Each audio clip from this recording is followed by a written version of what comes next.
Nag-react na mga kababayan si Senator Bongo sa plunder case na final kaninang umaga ni dating Senador Trillanes laban sa kanila ni Maudigs.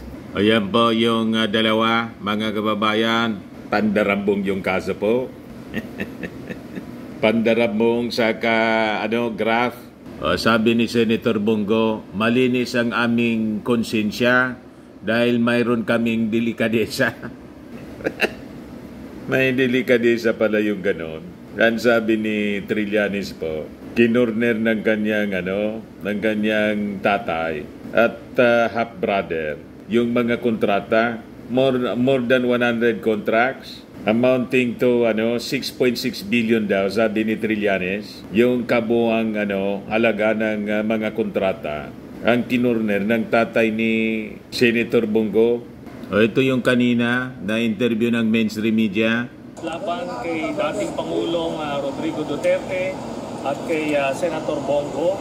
Ito ay tungkol sa mga government projects totaling 6.6 billion na inaward nila dun sa tatay at kapatid ni Bongo. Ito po ay maliwanag na plunder at lahat ng elemento ng plunder charge ay nandito sa kaso na ito. Na-receive nila, yun. Diretso sa pade-diretso yun. Diretso sa kanila yun, sa pamilya yun. Because brother and father yung contractor. Yes, kasi pagka-beneficiary ka at pamilya mo, first degree ito ng consanguinity. No? So, maliwanag po yan. Wala nang lusot dito. Sir, although nagawa na po ito before, opo, bakit sa DOJ? Sa DOJ, hindi sa Ombudsman. Nag-file po tayo dito sa DOJ dahil unang-una dahil may concurrent jurisdiction, tapos naniniwala tayo na mas may access yung DOJ sa iba't ibang ahensya to validate yung mga dokumento na i-file namin sa DPWH, DTI at sa COA. No? Tapos marami pa silang pwedeng makuha dito, nagbabayad ba ng taxes itong mga kumpanya nila Bongo, nung tatay niya at ng kapatid niya. Tapos pati yung mga nag-joint venture, mga nagpagamit na mga AAA companies, liable din sila dito, pwede din sila maisama doon sa plunder. So mas malawak na investigasyon dito. So yan mga kababayan, yung final kaninang umaga sa DOJ plunder case ni dating Senador Trillanes. Ngayon, sabi ni Senator Bongo, malinis daw yung konsensya nila kasi mayroon daw silang delikadesa. So sabi diyan sa report ng Impact Leadership, Senator Bongo denies allegations of corruption linking him and former President Rodrigo Duterte following the filing of a plunder complaint by former Senator Sonny Trillanes kaninang umaga.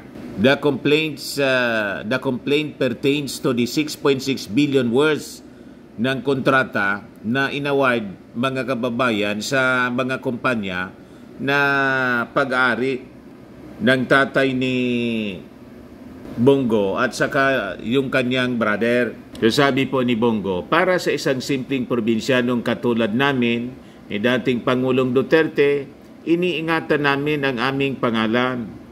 Malinis ang aming konsensya dahil mula noon hanggang ngayon, mayroon kaming delikadesa.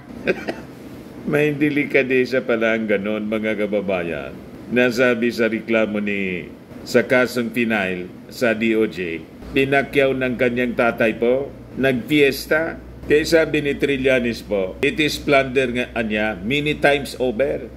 Base sa nakalap na dokumento ni Trillanes, ang pagbibigay ng kontrata sa mag-amang Desiderio at Alfredo ay nagsimula noong 2007 pa at lalong lumaki ng gusto ang halaga ng kontrata nang maupo sa Palasyo Malacanang si dating Pangulong Digong.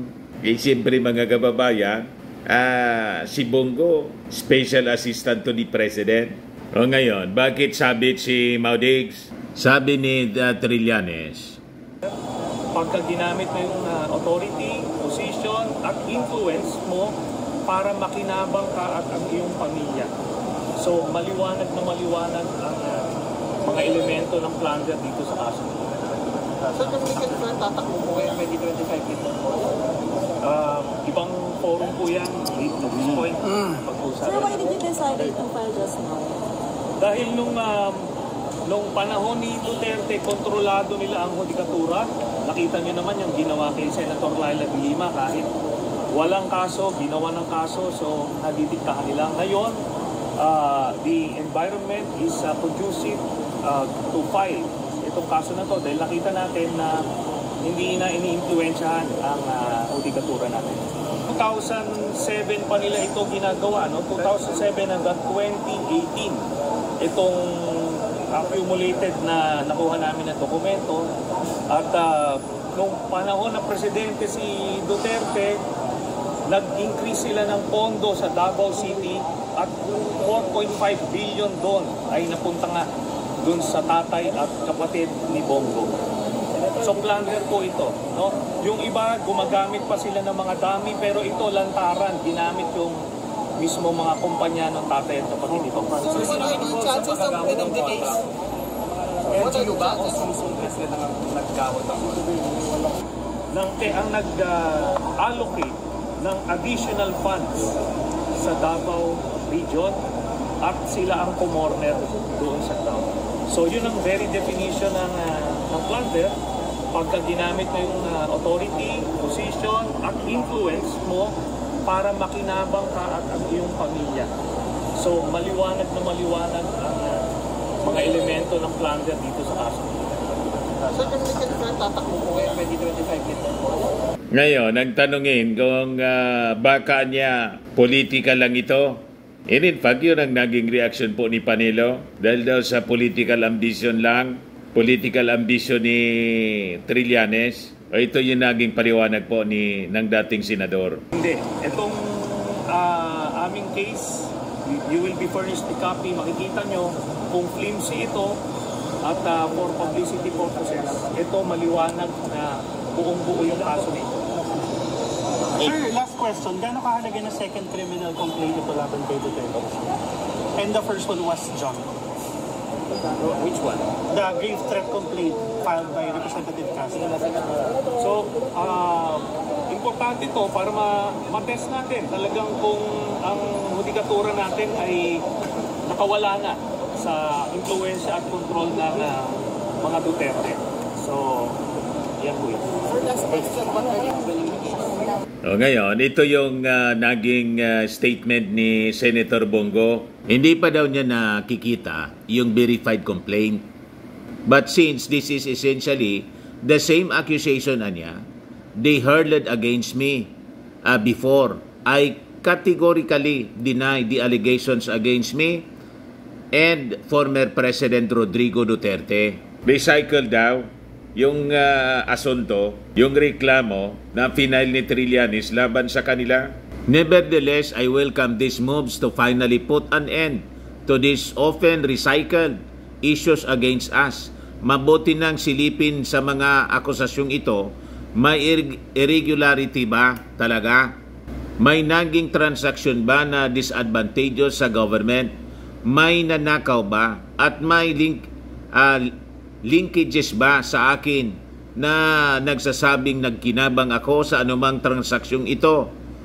COA can find out, and if there is, it is for COA to file the necessary charges. For the record niya, wala pa ako sa mundong ito ay mayroon ng negosyo ang pamilya ko, at sinisiguro ko na hindi ako nakinabang at hindi nakinabang ang pamilya ko sa pagiging taong gobyerno ko.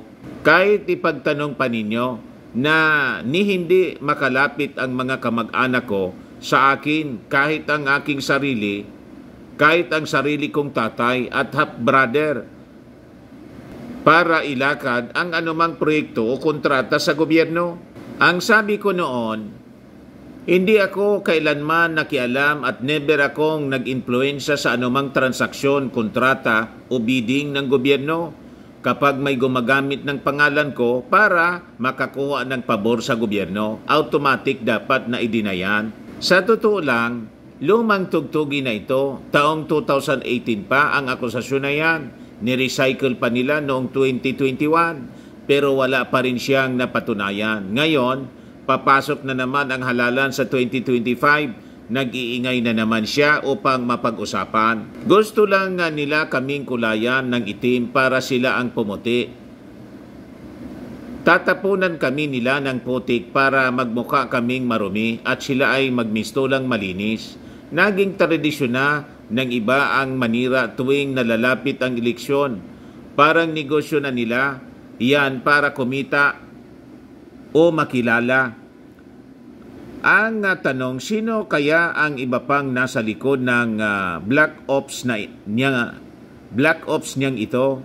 Baka ang dapat nasilipin ay ang mga nakapaligid sa kanya. Alam naman ng taong bayan na isang atakdog at tamad si Trillanes. Yan ang totoong korupsyon. Hayaan na nating ang taong bayan ang humusga. Ako naman patuloy akong nagsiservisyo sa tao sa abot ng aking makakaya. Uunahin ko ang mandato kung tumulong sa mga kapwa ko Pilipino.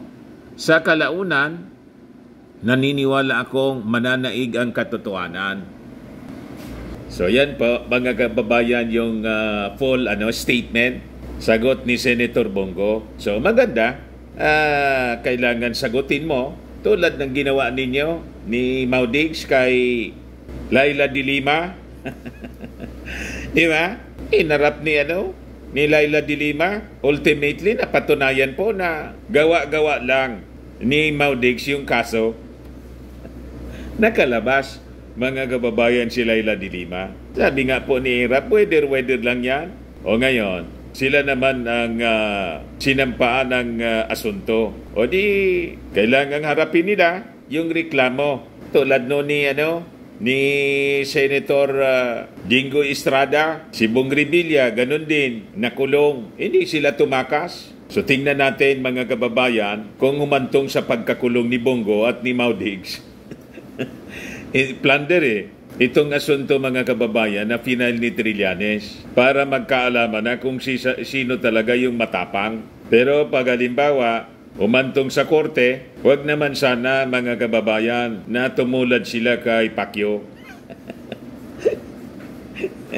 Nagtago. Di ba? Ang dapat tularan nila yung magiting na si Laila de Lima.